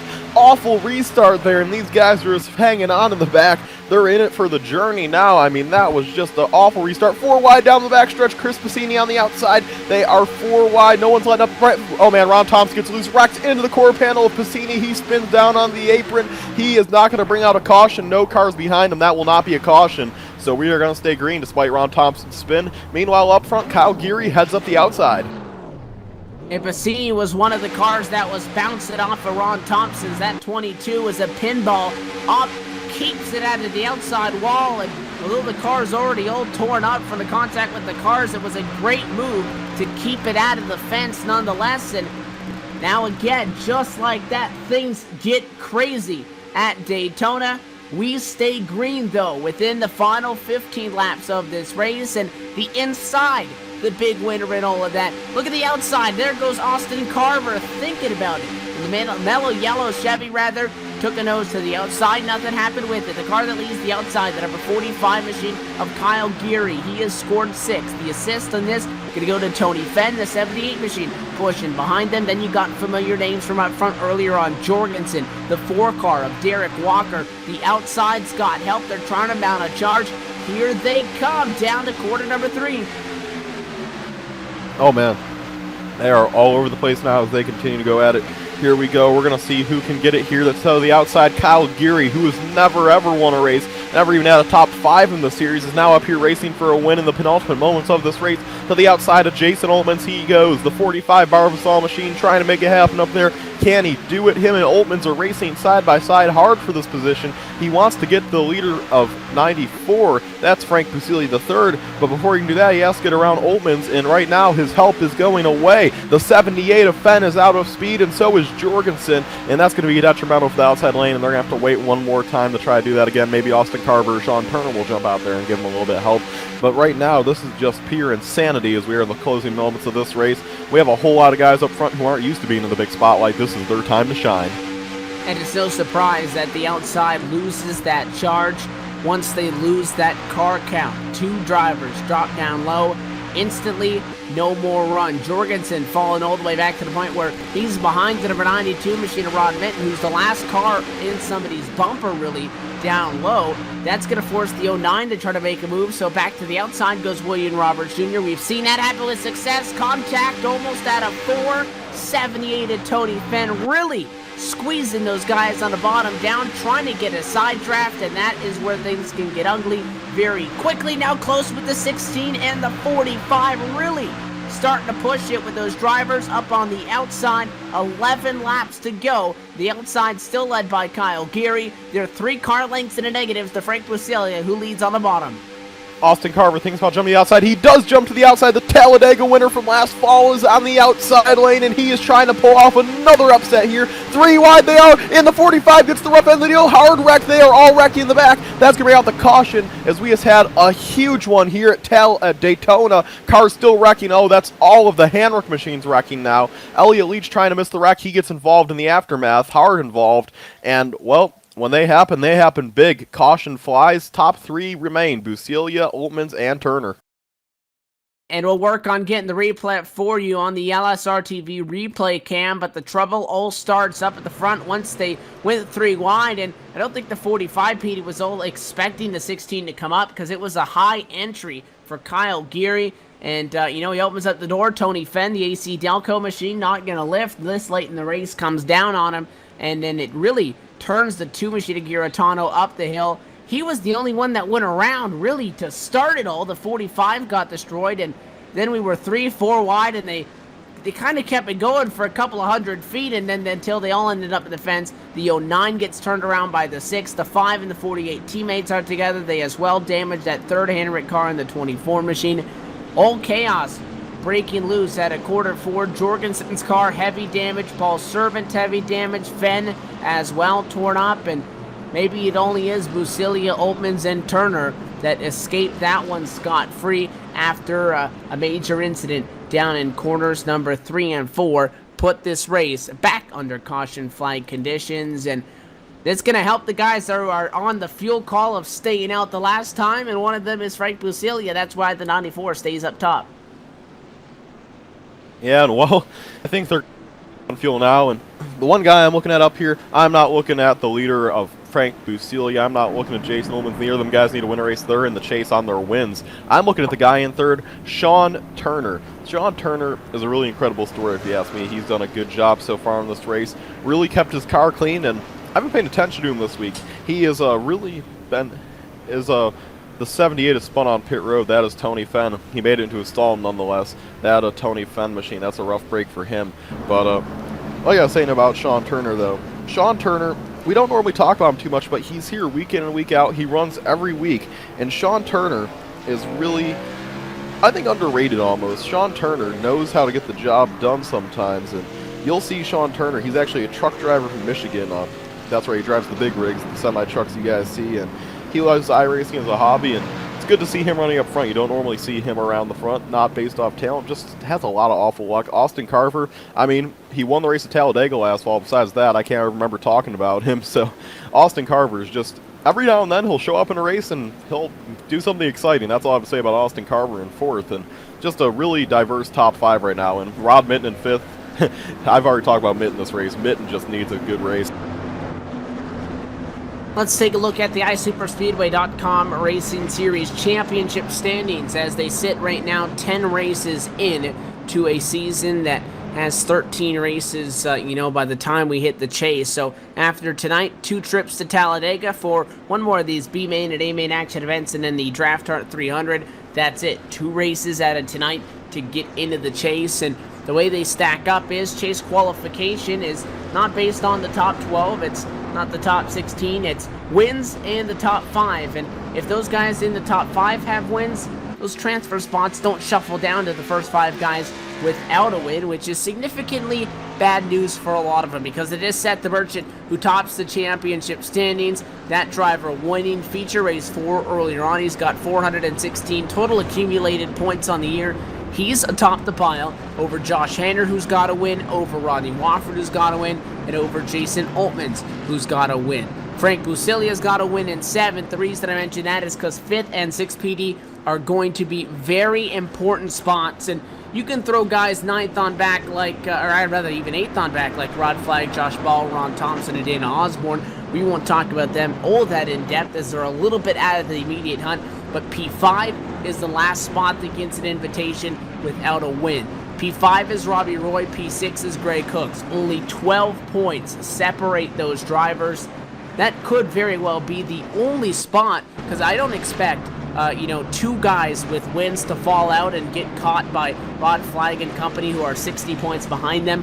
P5 is all you got if you're Robbie Roy, if you're Greg Cooks. They're almost some of the only drivers in a spot to get in on points. Everybody else, it's win or go home. Very important to keep an eye on Robbie Roy. Very important to keep an eye on Greg Cooks in these final 2 races after tonight, including their results tonight, to see who walks away with that top 5 spot in the points. And if they don't win, that is, considering and try to get that one and only transfer spot as it sits right now based on their points. Yeah, I mean, that's really crucial here is these guys obviously want to get their points, get the chase here. The iSuper Speedway League is a very prestigious league, and making the chase in this series is like something that I can't even describe now. I think they're going to get 1 to green this time by. They will get 1 to green, so it's going to be a 6-lap shootout here to end this one. But that will actually give them 1 lap to go green, Evans. So they're going to have 1 lap, and if they wreck, it's over after that. Then we could possibly see a 1-lap shootout. That's another thing that might play key into this one, because obviously these guys, you have to watch out for that. The lights do go off on a pace car. You see Frank Busilia, who has stayed out on the apron saving gas. The last time we saw a situation like this was our so far one and only trip to Daytona, the Circa 07 circuit earlier on, where these drivers tried to stretch it about 47 laps in the A main, and with the cautions falling in that one the way they did, there wasn't a big influx to pit road like we saw tonight, where about 75% of the field pitted. So we saw everybody down low riding the apron. You can tell Busilia, despite 2 recent cautions, not liking his numbers or not all that safe on him. So we'll continue to ride it in a high gear, ride the apron all the way through the end of this thing. We're going to be at the point now with the restart with 6 laps to go that the caution flag would most likely end it if you get about 1 or 2 more laps in the books here. Yeah, and that could be key dividends here. Now we are going to have Frank Busilia saving fuel. Everyone else feels pretty safe. Here we go. The round corners number 3 and 4 penultimate moments of this race. Frank Busilia out front, second Jason Oltmans, third Sean Turner, fourth Austin Carver, and fifth Ron Mitten. Sixth is Derek Walker. Seventh position right now will belong to Ray Rittenauer the second. Eighth, Jeff Figlin. Ninth, Elliott Leach. 10th, Robbie Roy. Most of the guys in this top 10 normally aren't up here. This is their big chance to show what they got, show they can hang with the big boys. Here we go. Off of 4. Brett Bodine, the Ford First Mustang. Pace car is going to dive down low to pit road. It's now in Frank Busilia's hands. Green flag in the air. Jason Oltmans goes way better on the outside lane. Jeff Figlin goes really well, and he's right on the bumper of Derek Walker, pushing him and Austin Carver. We are side by side for the lead as everyone's checking up in the back. Oltmans with a nose advantage at the start-finish line. That may be taken away. Busilia fights back down low. Look at the move by the 16 of Austin Carver. Dives down into a lane that didn't have much more than a couple of centimeters of space, but he makes the spot work, and he will push the 94 to Frank Busilia. I thought that that 16 and the 51 maybe even had a shot at getting around the 94, because that 36 of Sean Turner wasn't all over the back of the Ford Fusion of our race leader all that much. Oh, contact! 16, oh, Frank no. Busilia. They Sean Turner! Somehow 3 wide. Now they're wrecking behind him. 3 wide. There goes the 51. Caution flag is out, and somehow Sean Turner ends up in the lead at 5 laps to go, possibly still for a restart. First off, where did he come from? And second off, are you kidding me? That's insane. And now, if we do get this thing restarted, I need to tell you what our top 5 is going to be. Our top 5, this is if we get restarted: Sean Turner, Rod Minton, and Austin Carver. Ray Rittenauer in 4th, and 5th, Frank Busilia the 3rd. The exception of Frank, we don't hardly ever talk about any of these guys, and right now, Sean Turner, the truck driver out of Michigan, who's fighting to stay relevant in the series, as you guys can see the replay, is going to be in the lead here. Big moment for him here. And Austin Carver, I got to compliment him on the moves there. They didn't end the way I'm sure you would have imagined, but when he does it in these races, he doesn't do it every race, but when he does it big. That's one of the parting of the seas moments if you're that 36. All sorts of contact and a spectacular, we'll call it Seth the Merchant-esque save at the front of the field by Frank Busilia. He just got about turned from the top spot by the 16 of Austin Carver, stepped up the hill. They both somehow hung on to it. They were fine. It was behind them with the 14 machine of Robbie Roy, who was struggling to get a good push to the guy in front of him earlier on in the race. Believed that 38 just checked up in front of him. Jeff Figlin, seeing all the smoke, he got turned by the 14 machine, and then they all wrecked the 8, the 38, the 98, the 88, a lot of 8s in the cars that are involved. McKeechin as well, the 73 machine involved also. And then they wrecked in front of them out of that lead group that we had said initially saved it after the 51 of Oltmans ended up in the fence with the number 4 machine. And somehow on the bottom with his eyes closed and, you know, jaw clenched, somehow finding a way through is Sean Turner. Did not lift, and he brings the 92 with him. He almost brought the 21 all the way through. Ray Rittenauer still going to be scored in 5th position, but the caution flag flies, coming to the start-finish line with 5 laps to go. And Sean Turner, I believe, PD, is not in the clear quite yet. If my very basic mathematics skills are correct, I would expect us to get a late race restart, 2 to go, if not possibly even just a 1-lap shootout. Yeah, it's definitely going to be a one-lap show if it happens, I believe, because the caution did occur with laps go. Usually 5 caution laps happen. Now, the thing is, the caution came out literally as there were almost the 5 to go, so iRacing screw me sometimes with that. We'll see what happens if they get 2 to go, or if I don't think they should be. I think if they're going to get a restart, they should get 2 to go this time by. I'm not sure if they have 2 to go this time by. Obviously, we don't have access to that. I don't think it'll be a 2-lap shootout, though. If anything, Sean Turner might have to fight him off for one more lap, and well, Sean Turner, I mean, we've commentated this series for about 2 seasons now. That's a whole lot of races, a whole lot of time. Sean Turner has been just about in every single race we have commentated in, and I can't imagine we've said his name ever more than 10 times. I mean, he has just never been near the front in every race we've done it. I'm not trying to brag on his talent here. I'm just saying that Sean Turner is in the spotlight right now when we never see him near the front, and he's a nice guy. He's a fun guy to talk to off the track. Everyone loves Sean. He's a good guy, but it's nice to see him running up front here. And the pace car lights do stay on. Well, obviously, we still don't know if they're going to be having a one-lap shootout here, but the Sean Turner right now, if this is going to be the race, Sean Turner might be sitting in the Catsburg seat to steal a win, and much like I'd have to say the surprise driver last season was Jared Haggerty, Sean Turner might be the driver to make the chase. And I mean, I think no matter what happens in this finish, unless there's like a catastrophic wreck, if anyone in the top 3 wins right now, we're going to have a surprise driver in the chase. We've talked about the names that run good, Petey, the names that are on some of these big teams, Hendrick, Wicked Auto Sports, all the way through Big Block Motorsports. We talked to them midway through the season, Petey, when we had about 4 winners, and they said, we're going to get our teammates in. A lot of, I mean, for the majority of it, that strategy hasn't worked. These strong, big teams, the teams with 3 and 4 drivers that are up there in the team championship standings, they've been strong, they've been up front, but they haven't been able to finish. All it takes is an incident like that, and now these guys like Sean Turner, Rod Minton, and Austin Carver, who have no hope at getting in on points. We talked about the point situation where really Robbie Roy and Greg Cooks are the ones duking it out right now. Flag, Ball, and maybe even throw Ron Thompson into that are some far hopes at it if there are some sort of issues for Robbie Roy and Greg Cooks at all in these late couple of races that they might try to move up the points and get at them. But just like that, these guys get thrust into it.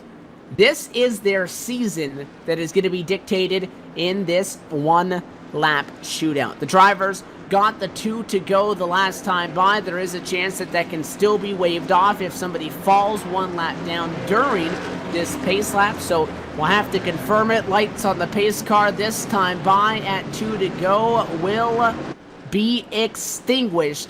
It is a 1-lap shootout, and for Sean Turner, Petey, the way these restarts have been, that outside hasn't looked all that bad. In fact, the last couple of times, the outside's been a little bit quicker.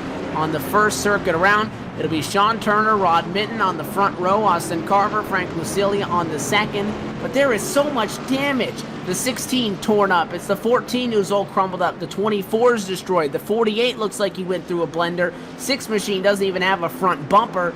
Half these cars inside the top 10 are damaged. I wouldn't be surprised if they fan out 4 wide just trying to get around some of these guys. I wouldn't be too surprised either, and to be perfectly honest with you right now, my money's on Sean Turner. I think that he is in prime position right now. The outside lane, yeah, it might be okay for the first corner or 2, but if he doesn't get wrecked by anyone in the outside lane or bumped or whatever, I think this is his race to lose right now. Sean Turner can see the light, and he's trying to win one for the little guys in this race. And I have to give a shout out to Chad Keene, his teammate. Chad Keene is actually his high school graduation right now, and big shout out to him. He's a guy that runs this series every week. He's a teammate of Sean Turner. I'm sure he'd love to be here for Sean right now, but congratulations on your accomplishment. Obviously, very big moment for Chad Keene, but he could not be here tonight. But his teammate Sean Turner trying to give him a little graduation present by winning this race. And he's carrying that number 36. We'll call it the Rust Bucket Toyota Camry up at the front of the field, trying to stun them all after starting in P26, just sneaking in the final couple of transfer spots, and the B main is in a spot to get into the chase. He's got 2.5 miles to hang on to it. Pace car down and away. Sean Turner in control of the field. 1 lap to go at Daytona at the start-finish line. Side by side for the lead, Rod Minton with a good restart. A lot of push here from the 94. 94 with some damage. 36 trying to fight back. No help for Sean Turner. And Rod Minton on the outside lane is taking the lead away from Sean Turner. He's done it. He has taken the lead at Daytona. Now Sean Turner has to fight. He doesn't have a lot of time. He is clear of Bucelia, but the outside line literally has no help. There's not a whole lot he can do. He goes high out. Desperate. Ron Flag top. Oh man. He goes high, that doesn't work. Jumps back down, hits the 16 machine. Everybody trying to get around the 92. We're 3 wide back on row number 3, but it was Sean Turner who started P1. He's in a box with nowhere to go. He's pushing the number 92 of Rod Minton, trying to find a way around him. Jumps up high for one last-ditch effort. It's not going to be enough. They wreck to the start-finish line and into the I-Super chase with a win at Daytona.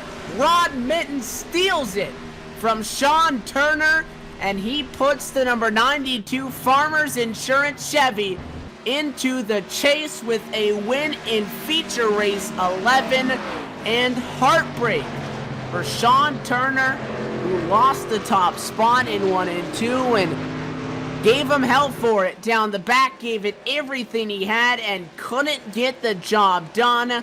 By the way, $65 gonna be up for grabs next week, but what a showing from Sean Turner by Austin Carver, who has to settle for 3rd, and Rod Minton, who just like that, PD, is now going to be able to fight for a championship in just about 3 weeks.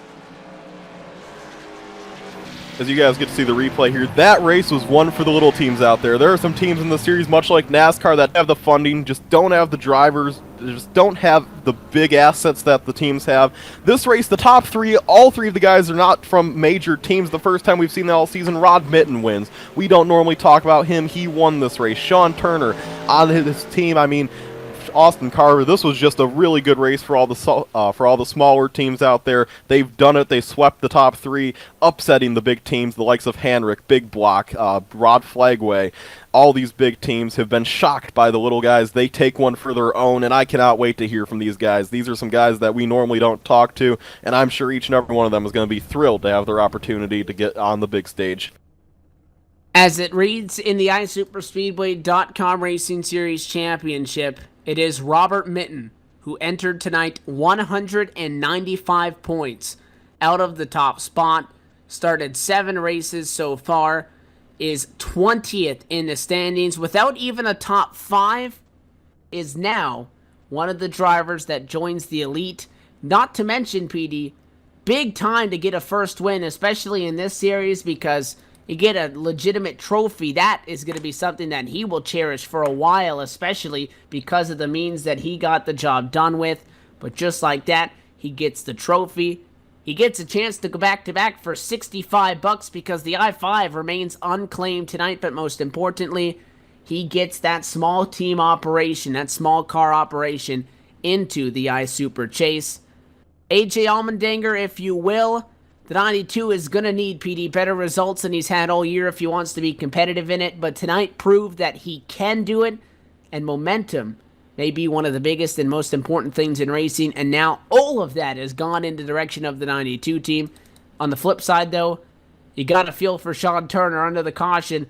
One of his buddies back in the pack goes, "Is that Sean Turner up front?" He goes, "You bet it is." And then he finds out there's 2 laps to go.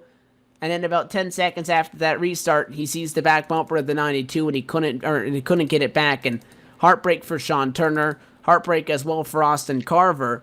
Not that these guys aren't going to be up there again with 2 more races to go at Talladega, PD, but they know very well that that could have been their only shot.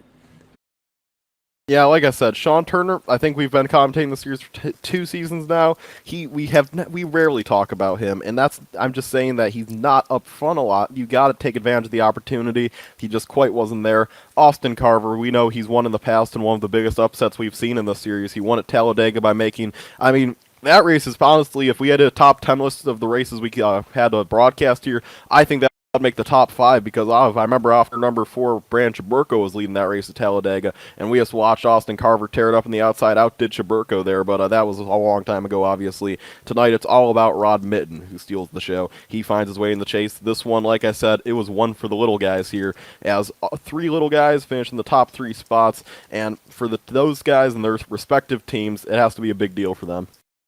And for all of them, we get to chat with him in just a moment. The number 92 machine is parked on the front straightaway as he's out of that Chevy and he celebrates. We'll step away, come back. It's going to be a very exciting post-race show from the Virtual World Center of Racing, Daytona International Speedway. You're watching LSRTV.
Here's the thing that makes life so interesting. The theory of evolution claims only the strong shall survive. Maybe so.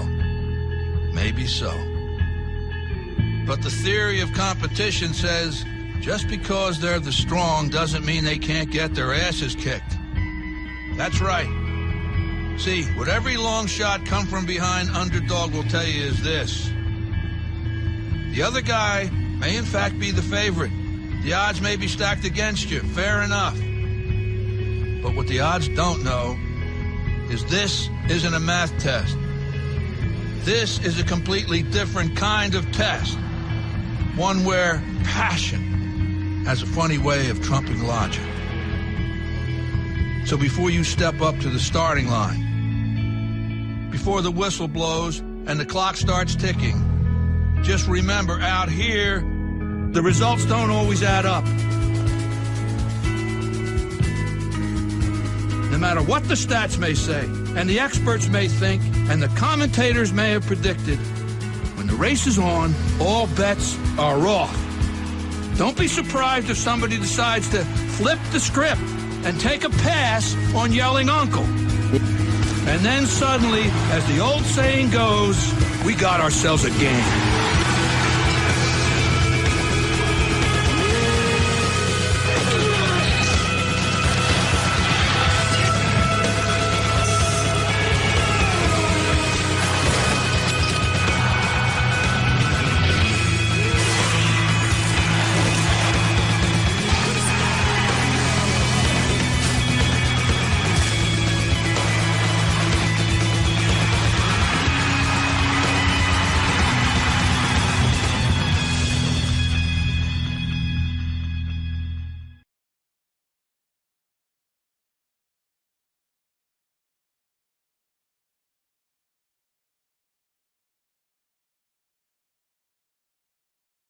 The sparks and dust have settled here at Daytona International Speedway after a wild finish in which it is Rod Mitten, Sean Turner, and Austin Carver who come home inside the top three, and we're caught up in the pit box with the driver of that 16, Austin Carver. Austin, the car's not with us because there's not much left of it. You cross the start-finish line backwards, getting shoved by the 48. You get a podium out of it all, but what a wild run for you guys. Fuel strategy and all, you started in 27th. You had to go through a late race restart. What was that race like for that metal yellow Chevy?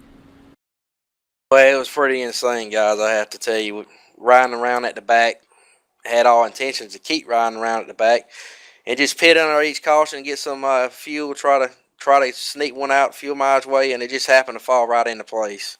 Honestly, I think Rod actually pitted the time before, so I guess our strategy was somewhat helpful, but he made it back through there. So I guess everybody just did a heck of a job tonight. I think we're really coming together team-wise, and it makes the race more exciting. Revved up racing, coming together, helping each other out. We're not as worried about getting together right at the start, but more or less just making sure that we get through the major wrecks, have a clean car, and be there at the end to help each other out. And it definitely paid off tonight. It pays off. You guys restarted third there on that one-lap shootout. You come home in P3. The race car looks a little bit different at the checker than it did at the white, but it was a hell of a push for you guys late on. We saw that 94 car was down on the apron, and we did get a couple of late race yellows. Is that really the difference that allowed you guys to make it? How close were you on fuel? Actually, we were about 2 laps to the good. We really didn't need the last caution. As a matter of fact, I don't know if we were getting a pretty big run on Jason Oatman's in the 51 and 94 Frank. So we was pretty confident that they were going to run out. I don't know if they were clutching it or just intentionally checking up the low line to get the top line up there or what it was. But we had a pretty good feeling that they were short on gas. So we was actually hoping that there wasn't going to be a caution because we were going to be sitting pretty on that low line. Hopefully we'd be able to get around them cleanly and sneak out a win there. So actually, we wasn't looking for the cautions, but it fell, and it fell right, and worked out for us in the end. So we'll take it. It definitely wasn't the cleanest race. I think I got into the 94 there. Not sure what that was. It's like I told him during the race, I was actually letting up. We had something worked out. Well, I did at least, where I was going to slingshot him on that outside. So I was actually trying to stay off of him there. So I know there was a little contact. I don't know if that's what made the caution happen or not. So anytime there's contact, though, is something I definitely don't want to do. I want to stay away from that, as everybody does. But definitely no intentions there. I was trying to slingshot on the outside. Had a little space between me and the outside line. Was going to let up a little bit, get a run, and slingshot on the outside. So not sure what happened there. I know I had some warp issues afterwards. Frantically trying to turn off electronic devices. Didn't have any problems on that, but was warping under caution. I don't know if y'all saw that, but that was scary. We definitely didn't want to warp out there. Felt good about our car, and it sucks that it comes down to connections sometimes, but as you guys know in sim racing, it's definitely a major part in it.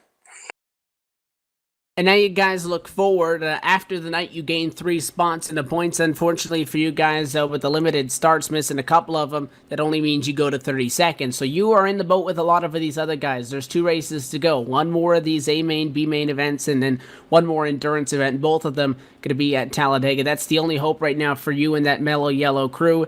You run strong tonight. How do you carry this over and get that 16 back at a spot again these next 2 weeks and hopefully close it out? Oh yeah, we're going to carry some momentum. I definitely think this new draft model is going to be way better for us. The old draft model was we never really got our hands around it. I mean, we could not get it figured out. We started figuring out a little bit how to stagger and gain up, but new draft model is right in our wheelhouse. I definitely need to do a little bit more testing, but I think as far as revved up as a whole, this draft model really fits our driver. So I really expect the team as a whole to start clicking off top 5s consistency, and hopefully we all get wins, and see what we can do. But it's definitely disappointing not to run the full schedule. This is, great league. You guys do a great job, But things happen. Also with B mains, I've had horrible luck in there as well. So all we can do now is try to capitalize and go for the win. I'm not going to go out there and wreck the whole field trying to get a win.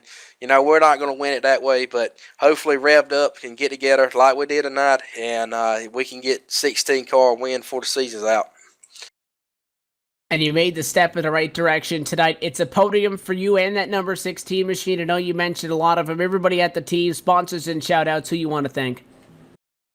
Well, as always, you got to thank the teammates. Wouldn't be anywhere near the front without them. Special shout-out to my teammate, Dennis Wright. He's going through some hard times.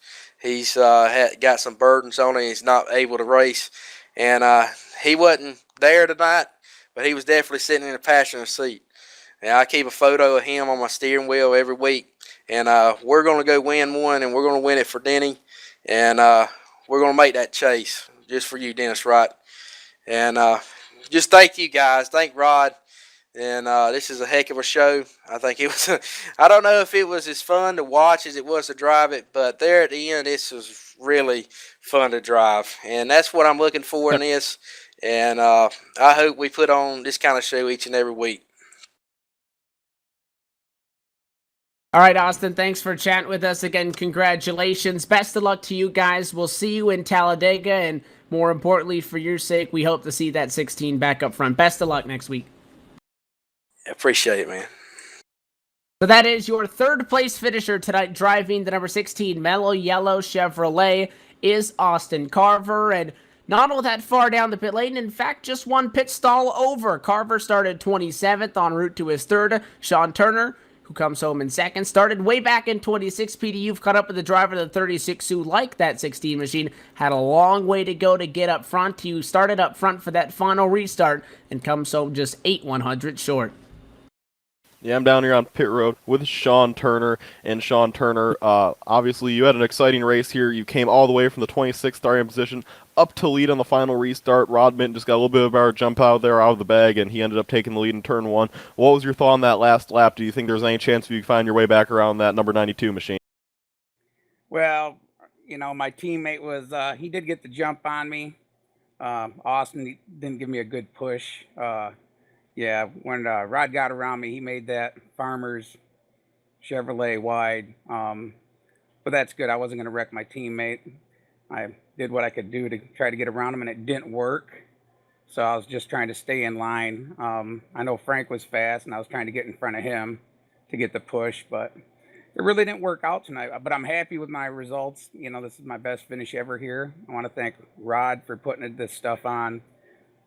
It's exciting. It's a game, but it's fun. It's a lot of entertainment here. But yeah, I wished it would have went a lap longer to get that yellow out to get the win. But I'm real happy with second place tonight. All right, Sean. Well, I have to ask, this is obviously a pretty big win here for the little guys in this league. The guys not necessarily that don't always go out and win the races. But Sean, for you, do you think that you could possibly, for the little guys, do you think your luck could transfer into the next race here? Well, with this update in the game, yeah, it shows the little guys from RBR came out tonight, and we finished 1, 2, 3. So I think with this different build, it's definitely a lot better. You got to play the fuel mileage, and mainly you got to have friends. That's the biggest thing with this draft. And a good team.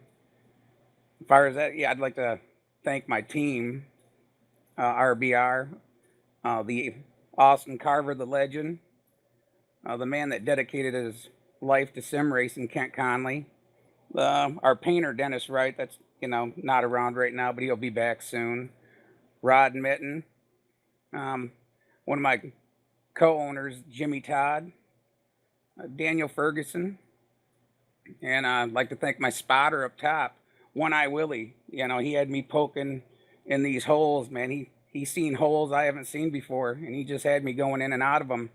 And I got to thank One Eye Willie up on top, my spotter. All right, well, I was about to ask you, who do you got to thank? But I guess before we wrap this up, who do you got to thank? Anyone else? And do you have any sponsors? No, I'm just running this rust bucket, the Rust-Oleum car. Yeah, we're a low buck team here. We're running a 2000 chassis here, and we're doing good as the other big name teams out here. Uh, so yeah, just I thanked everyone, my team, and the sport of rod with the league, and you guys putting it on. I mean, it's great entertainment, man. I have a blast here. It's really fun. It's intense.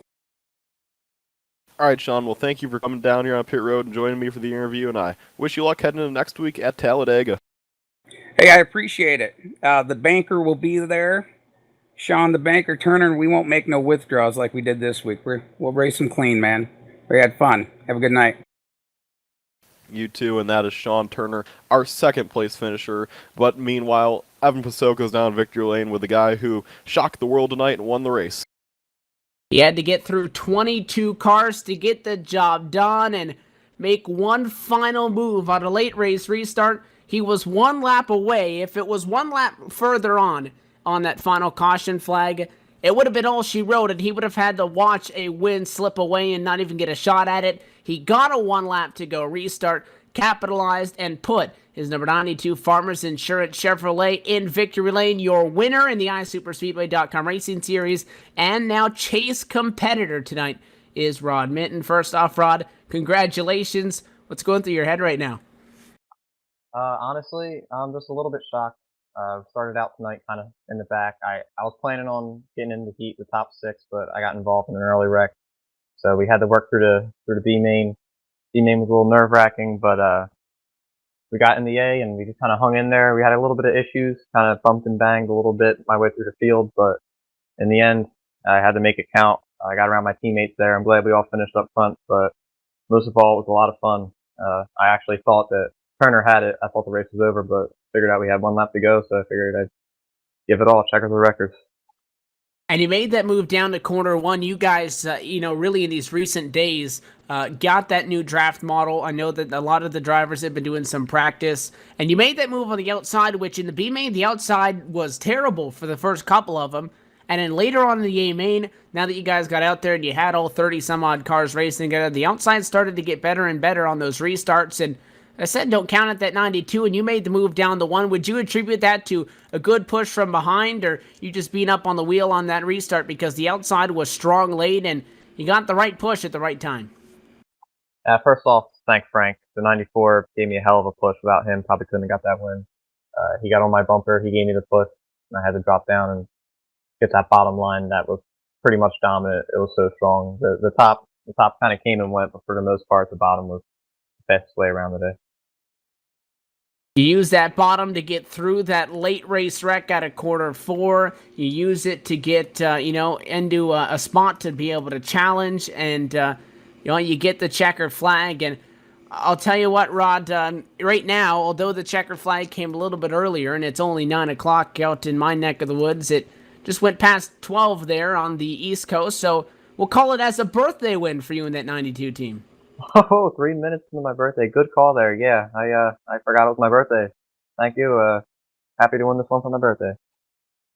So now we look forward. You put that 92 machine, not only are you getting a sweet piece of hardware, you're into the championship, you're into the chase, and we expect you guys to give it one hell of a push once we get there, but there's still 2 races to go. What are we going to see out of this 92 for these final 2 races at Dega? Well, hopefully we can be strong. I mean, to start out the season, we've had a couple decent runs. I would get in a wreck or something, or I just kind of get stuck at that top 10 because I feel like being kind of new to this league, guys aren't really comfortable racing around me. But now that I got a win under my belt, hopefully guys will work me a little bit more and I'll be able to contend week in and week out and maybe go get that I-5 next week. You got a chance to not only get a second win, but that's right, eligible for what's going to be $65. We're tying the highest ever I-5 bonus dished out next week at Talladega. Ron Minton, you're a winner tonight in Daytona. You're into the chase for Season 4. It's your chance to thank anybody you want. Sponsors and shout-outs, all of those good people. Who makes it happen behind the scenes? Well, I'd like to thank iRacing. The new draft model, I think it suited me. I think I could run a little bit better with it. Thank Farmers Insurance. Thank my teammates over at Revved Up, Kent Conley, Jimmy Todd, Austin Carver, Sean Turner. We kind of stuck it out here. we've had some rough weeks. I can't forget Daniel Ferguson too, but we got 1, 2, 3 tonight. I'm really glad for that, for our group of guys. And it was a feel-good win, and it was a fun one to call there at the end as you guys put on a show, Rod. Again, one more time, happy birthday from all of us here. Congratulations, and we'll see you next week at Talladega when you try to pick up the number 2. Yes, thank you. That is your winner tonight from the World Center of Racing, PD. One of those finishes where all 3 of those guys, teammates, chatting with each other in the same team speak on the same radio frequency. They end up front. They swap amongst the lead there between themselves there late in the race. And really, they put all of the big names behind them. They kept them behind him late in the going. A great showing for those. You'll see the final results go through the screen as Rod Mitten, Sean Turner, Austin Carver, the top 3, and then everybody else on through. 19 out of the 30 drivers that started this race finished on the lead lap. But what a wild night from the pit strategy and that white flag one-lap shootout. That was one for the record books.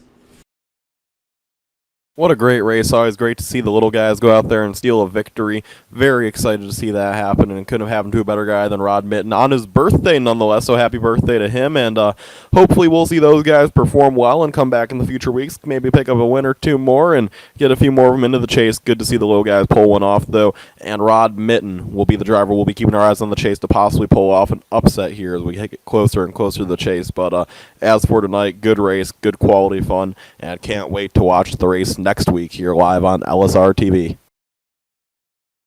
And if you want more information on this series, get out there on track. Make sure to check out their new website at iSuperspeedway.com. They also have Twitter. Follow them at iSuperspeedway or through their Facebook page at facebook.com/iSuperspeedway. For all the information on LSRTV, you can always find us online at livesimracing.com or through our Facebook at facebook.com/livesimracingtv. Come check us out for all of the latest information on our broadcasts, everything throughout iRacing, and as well if you're looking to get a race on the air anytime soon. For post-race recaps, news, and other press, that can be viewed through our partners at Race Chaser Online. That's racechaseronline.com or through iRacing on the iRacing member site at iracing.com/iRacingNews. So there was 3, now only 2 shots remain, and we can add name number 8 to the list of drivers that are into the iSuper Chase for the Season 4 Championship. Congratulations to Rod Mitten on his win tonight. On behalf of everybody on the LSRTV broadcast crew tonight, alongside myself, Evan Pasoko, PDJ Zeller, and our executive producer, Laura Lawson.